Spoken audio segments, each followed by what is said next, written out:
अस्सलाम वालेकुम। मेरा नाम मुबशरा है, मैं आपकी उर्दू की टीचर। चलें अपनी किताब का पेज नंबर 4 ओपन करें। क्या लिखा है? लिखा हुआ है अलिफ से ये तक लिखिए।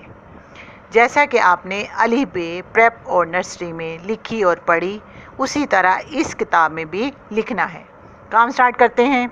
ये क्या है? अलिफ। इसी को कॉपी करते हुए आपने आगे डैश में अलिफ लिखना है। सेकंड वर्ड्स है बे, वो भी डैश में हम उसी तरह रिपीट करेंगे और अपनी अलिफ बे मुकम्मल करते हुए बड़ी ये तक लिखेंगे। अब नीचे आइए, क्या लिखा हुआ है पढ़ें। हरूफ लिखिए। तस्वीर को देखें। तस्वीर किसकी है? टोपी की। टोपी का पहला हर्फ क्या होगा? टे, तो हम डैश में लिख देंगे टे। अब दूसरी तस्वीर किसकी है? चूहे की। तो चूहे का पहला वर्ड्स क्या है? चे, तो हम लिखेंगे चे। अब तीसरी तस्वीर किसकी है?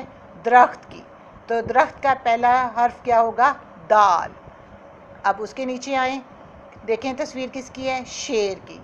तो शेर का क्या आएगा? शीन। इसी तरह अब तस्वीर है क्या है? गुब्बारे।